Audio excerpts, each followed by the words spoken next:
Olá pessoal, sou Emílio, proprietário da Academia Aérea 7 e esse vídeo aqui vai fazer parte de uma sequência de vídeos para trazer informações para você poder cuidar da sua saúde, aumentar a sua imunidade. No vídeo anterior eu falei sobre obesidade nos termos da OMS e que ela não pode ser vista como uma doença separada da diabetes, da hipertensão, e como prometido eu vou gravar um vídeo específico para cada uma dessas coisas, começando agora pelo diabetes.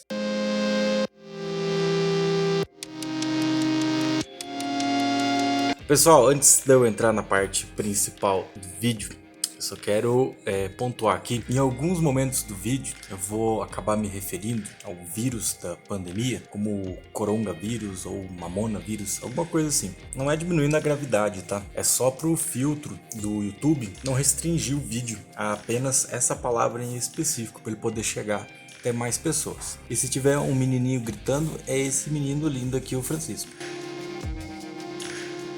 50% das pessoas que têm diabetes e assistirem esse vídeo, por exemplo, não sabem que tem diabetes. Esse é o número de pessoas que no Brasil têm diabetes e não sabem. E isso dificulta o tratamento dessa doença. O diabetes mata mais do que qualquer pandemia.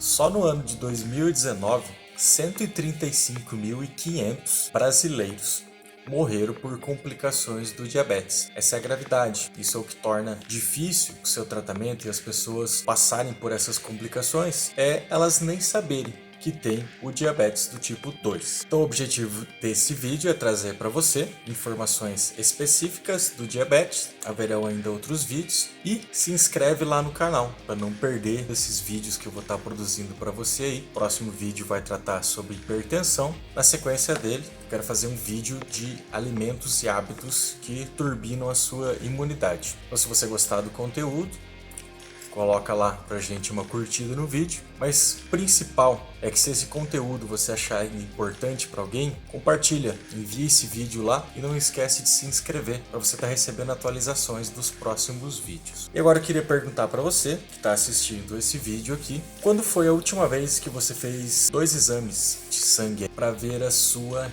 glicemia em jejum e a sua insulina em jejum?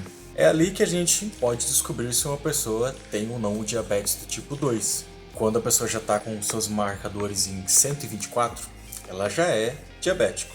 Quando você está passando de 100, a pessoa é considerada pré-diabética, ela está quase diabético. E é importante fazer esses 2 exames, porque quem está pré-diabético, está quase se tornando diabético ou está nesse período que ainda não sabe que é diabético, precisa estar conferindo a sua insulina em jejum. Porque se no período do jejum noturno, no momento do exame, tiver com excesso de insulina, quer dizer que o seu corpo ele está desregulado. A principal causa do diabetes tipo 2 é o sedentarismo, é a falta de exercício e maus hábitos alimentares. Quando a gente fala de diabetes, principalmente com esse tema agora da pandemia, que o diabetes junto com a hipertensão e a obesidade, eles são o fator de maior internação. Mais tarde no vídeo eu vou colocar para você lá o estudo que demonstra isso, né? É o estudo com o maior número de pessoas até agora. Então só para você estar entendendo, e se tiver curiosidade, vai estar lá na descrição do nosso vídeo. Então 90% das pessoas têm o diabetes do tipo 2, que ele é o diabetes adquirido. Adquirido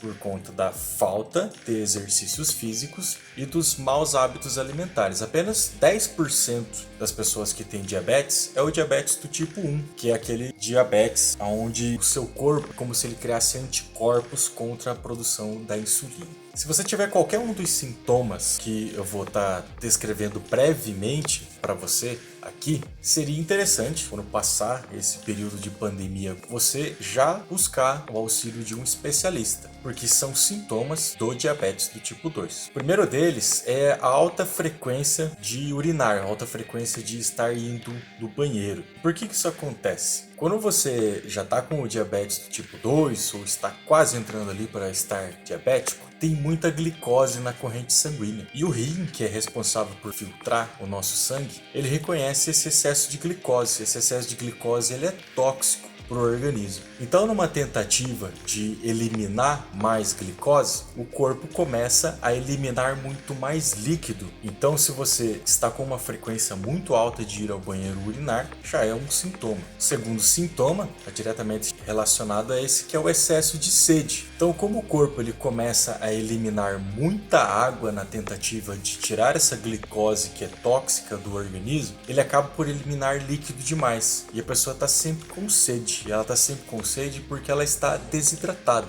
A desidratação ela não tem a ver exatamente com a quantidade de água, de líquido que está dentro de você, mas dos eletrólitos, que são os sais minerais e que pelo excesso de diurese, o excesso de líquido que o corpo está mandando embora para eliminar essa glicose em nível tóxico, acaba mantendo a pessoa desidratada. Então ela tem uma sede constante. Esse também é um dos sintomas para você ficar atento aí. O terceiro sintoma seria o excesso de fome. E isso está diretamente relacionado a um desequilíbrio do seu organismo. Então ele tem uma incapacidade de mandar energia para os tecidos. Uma energia comum é a glicose. O seu cérebro, músculo utiliza, vários tecidos se utilizam de glicose. Só que quando a pessoa está com o diabetes, essa glicose ela fica flutuando na corrente sanguínea e ela não chega nos tecidos específicos que precisa. E o corpo, ele começa a mandar sempre sinais de fome, porque ele entende que está com uma falta de energia. Então, uma fome constante, desenfreada, também é um dos sintomas do diabetes. Outro sintoma é sentir-se cansado, sentir-se excessivamente cansado. É lógico que, ainda mais nesse período, todo mundo passou por muito estresse, acaba acontecendo de você estar com um sentimento de cansado. Mas aqui se refere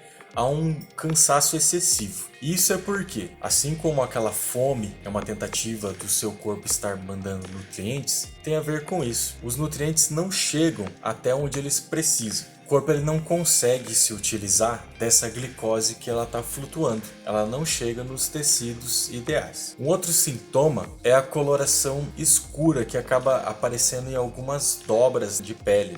Na linha de pescoço, de axila, virilha. São manchas amarronzadas. Também tem a ver com esse desequilíbrio da glicose no organismo. E um último sintoma que eu vou falar aqui é sobre infecções recorrentes. A infecção ela ocorre em homens e mulheres, mas ela vai ocorrer muito mais em mulheres, não que os homens estejam livres disso. E tem a ver com esse excesso de glicose no corpo também. Esse excesso de glicose, ele muda o pH da vagina. Então, se a pessoa nota que ela está com muitas infecções recorrentes, é um sintoma também. Então, se você tiver qualquer um desses sintomas, como eu já falei, passando esse período de quarentena, tenta procurar aí um especialista. E a parte disso tudo, vamos falar o que cabe a você fazer. Se o diabetes do tipo 2, ele aparece, né? Ele é o diabetes adquirido, você adquiriu ele pela falta de exercício e maus hábitos alimentares, vamos falar da importância do exercício. O músculo, várias pessoas olham apenas pensando assim, corpos musculosos, atletas, o maromba da academia, mas o músculo, ele é o órgão mais volumoso do corpo da gente. O músculo é um órgão endócrino. Então, se você tem açúcar flutuante na corrente sanguínea, você passa a se exercitar, é como se fosse um tratamento. Treinar, fazer exercícios onde existe a contração muscular envolvida, isso faz com que esses tecidos que se machucaram vão ficar sensíveis à insulina. Quem é diabético é resistente à insulina. A insulina fica carregando açúcar e não chega lá. O músculo que precisa ser reparado, isso vai fazendo com que vários tecidos voltem a ser sensíveis à insulina. E esse açúcar que estava flutuando em níveis tóxicos passa a ir para a musculatura. Então, treinar, se exercitar é como se fosse um tratamento para o diabetes do tipo 2. O outro tratamento é deixar de envenenar-se, deixar de consumir alimentos que criam esses níveis tóxicos de glicose para você. O sedentarismo também, ele baixa a sua imunidade. Não é o momento também de ficar treinando em alta performance, mesmo quem tenha capacidade disso, porque a diferença do veneno e do remédio é a dose. Altas doses de algumas substâncias são letais, doses controladas são a cura para algumas coisas. A mesma medida para os exercícios físicos. Então, quando a pessoa está sedentária, como eu falei, os músculos são um órgão mais volumoso do corpo, ele é um órgão endócrino. E quando ele é estimulado, ele libera substâncias que eu vou chamar, que não vou descrever elas, mas vou chamar de miocinas. Essas miocinas, elas fazem fazem o quê? Fazem com que tecido adiposo seja utilizado, ele seja estimulado. Então, se você só vem acumulando, é hora desse tecido adiposo ser utilizado como fonte de energia também no exercício. Isso começa já a diminuir os processos inflamatórios do corpo. Ele também estimula tecidos como o do fígado. Então, a pessoa que ela tem o fígado gorduroso, ela vai fazer o quê? Vai começar a utilizar glicogênio hepático. Se você faz exercício físico, abaixa os seus níveis de açúcar, e se eles estão baixinhos e você continua a utilizar isso dentro do exercício físico, é como se fosse um açúcar extra que está guardado no seu fígado. Então, você passa a ter essa utilização do glicogênio hepático. Mais uma importância de você estar fazendo exercícios físicos nesse período. A principal causa de morte, se você está preocupado nesse período de pandemia, é uma tempestade de citocinas. Isso quer dizer que o seu corpo está com um desequilíbrio no sistema anti-inflamatório dele. Então, o que eu quero principalmente trazer com esse vídeo aqui? A medicina, principalmente agora, ela acabou sendo enquadrada pelo politicamente correto em algumas situações como se ela estivesse sendo discriminatória ao utilizar o termo obeso. A gente tem essa onda agora do body positive, nada errado quanto a isso. Até chegar no ponto onde essa sensação de liberdade com o meu corpo, eu sou livre para me alimentar, para viver como eu quiser, essa liberdade pode estar funilando até onde vai essa vida tão proveitosa. Essa vida proveitosa ela pode durar até o próximo espirro, até a próxima saída da rua. Quero só compartilhar aqui também a minha experiência pessoal com esse assunto. Quase metade da minha vida eu estive fora do meu peso. Fui uma criança obesa, depois no período de adulto, alguns anos atrás, eu passei por um período um pouco longo de depressão, 2 anos, e voltei a ficar com sobrepeso, com obesidade. Então assim, eu tenho conhecimento de causa disso aqui, eu sei das piadas, do bullying, da sensação, e inclusive as coisas que me levaram a isso, né, essa ideia de eu sou livre para comer o que eu quiser, na quantidade que eu quiser, porque eu me exercito e eu sou saudável. E foi inclusive quando eu quis mostrar para todo mundo e para mim mesmo que dá para ser obeso e ser saudável, que eu notei que não dava. E quanto mais eu me esforcei para aumentar a minha performance física, eu acabei emagrecendo, fazendo mais exercício. E assim eu me tornei mais saudável. E eu tô aqui para compartilhar essa experiência com vocês. Falei um pouquinho disso nesse vídeo e nos próximos eu vou deixar parte dessa experiência com vocês também, contando um pouco da minha história. Então assim, falar que obesidade não é uma doença, dizer que a pessoa que ela é obesa, ela pode ser um obeso saudável, isso não é real. Esses números mesmo mostram, como eu iniciei o vídeo, que 50% das pessoas que têm diabetes, elas nem sabem que tem diabetes. Por quê? Porque às vezes demora muito para estar fazendo algum exame, ou porque só faz o exame da glicemia em jejum, mas não faz o da insulina em jejum. Não tem como olhar separado obesidade, diabetes do tipo 2 e hipertensão. É a falta de atividade física e a alimentação que causam tudo isso no final das contas. Então, dá para praticamente, eu vou falar assim, tá? Dá para praticamente a gente somar esses números de hipertenso, diabético, obeso, que são o maior fator de risco, superando até mesmo a idade para os internamentos do vírus. Isso foi o que mostrou o maior estudo até agora feito nos Estados Unidos. Então, o que é bacana dessa parte do body positive? Sim, que a pessoa ela deve gostar de si, que ela não deve ficar aceitando piadinhas, os termos que foram chamados aí de gordofobia. Eu acho que tudo isso poderia ser resumido por respeito, simplesmente respeito. Então assim, falar que obesidade é saudável não é uma doença e tá aí. Fator maior de risco que pode expor você à morte dentro dessa pandemia. E eu acho que colocar esse termo dentro da gordofobia, que se revela a doença, a obesidade, é a mesma coisa que a gente começasse a colocar um termo de Alzheimer-fobia, de câncer-fobia, aonde as mesmas pessoas que podem estar fazendo alguma brincadeira pesada com alguém que está com sobrepeso e está ali lutando com toda essa parte emocional de tentar sair da comida, também vão ter algumas piadinhas muito pesadas. Né? Alguém que tá com câncer, fazendo tratamento e tá sem cabelo, né? Alguém chegar e fazer uma piada de mau gosto, nossa, passou no vestibular do quê?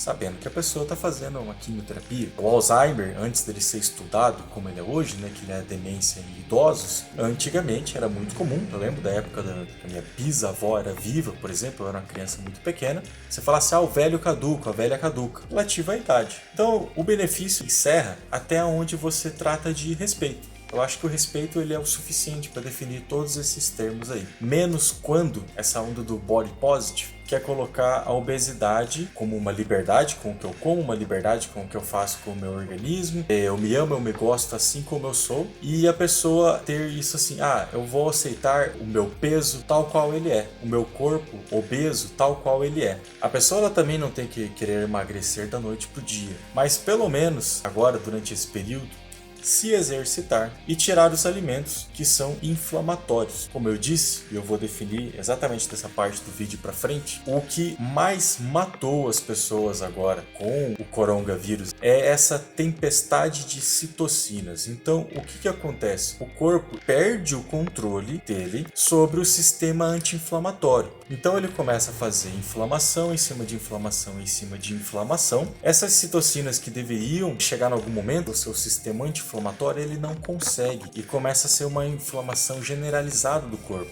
Quem é obeso já está com todas as suas células adiposas inflamadas. Por exemplo, a celulite ela é uma inflamação do tecido adiposo. Se a pessoa está com diabetes, ela tem mais processos inflamatórios no corpo ainda. Ela tem um órgão, o pâncreas, que secreta a insulina, que já está doente. Ela está com as células do corpo dela doentes por níveis tóxicos de glicose. Então imagina, você já tem muitos fatores de risco empilhado e se depara com uma doença que mata por causa da tempestade de citocinas. Porque o corpo ele perde o controle sobre a inflamação e nesse excesso de inflamação vai ocorrer, por exemplo, nos pulmões, vai ter perda de líquido. Essa perda de líquido faz com que o coração não consiga manter a pressão e daí de novo, olha, a pressão, que vai ser a pressão alta, que é o tema do próximo vídeo, vou discriminar certinho, a gente está olhando para a mesma coisa. O que causa as pessoas com hipertensão? Baixo nível de atividade física e a alimentação errada, ok? Para quem vai passar a cuidar de si agora, então a gente tem o que? Exercitar-se, fazer o exercício físico, estimular o seu corpo, isso aumenta a imunidade, faz com que o seu corpo tenha uma capacidade de ativar essa parte anti-inflamatória, por assim dizer, Você deixa de ter vários tecidos inflamados no seu corpo, parar de envenenar-se, parar de consumir alimentos refinados, excesso de açúcares, comer alimentos que são gordura e açúcar junto. Não vou entrar neles aqui, são os alimentos que todo mundo sabe que já não são tão legais assim. E tem alguns suplementos que eles são anti-inflamatórios. O magnésio é um deles, e um que está sendo muito bem falado, tem destaque, tem estudos aparecendo, é a coenzima Q10. Quem for da minha região aqui de Cascavel, não tinha tanto esse suplemento. Então eu vou deixar na descrição do vídeo também uma loja que eu sei que ela está se esforçando em trazer muito.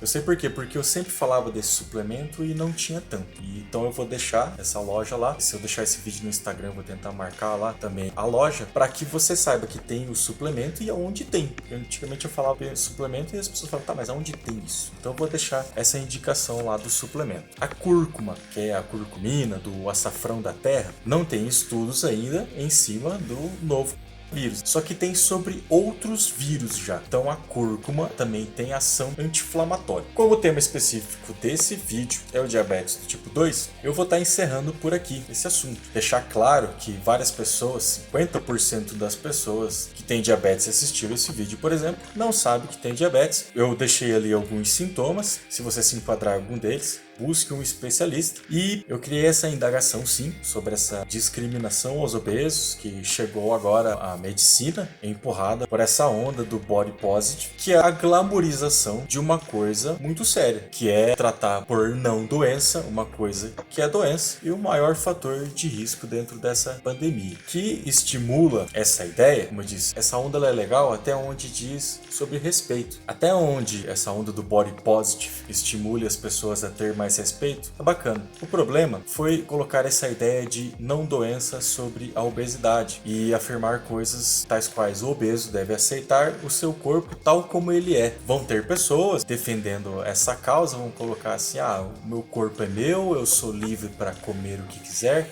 viver da forma que eu quiser e eu vou aproveitar a vida. Pode ser que esse aproveitar a vida ele fique muito curto, até a próxima vez que a pessoa sair de sua casa para fazer as suas atividades normais, ir a uma farmácia, um mercado e todos os ambientes que a gente pode estar exposto nesse momento. Como eu havia falado, o maior estudo até agora, feito nos Estados Unidos sobre as causas de internação, mostra que a soma da obesidade, diabetes e hipertensão é a maior causa dos internamentos. E isso tem a ver com essas reações hiperinflamatórias. Eu vou estar produzindo o próximo vídeo falando especificamente sobre a hipertensão e o vídeo seguinte, alimentos, suplementos, tudo que for bacana e de fácil acesso para todo mundo para estar aumentando a imunidade.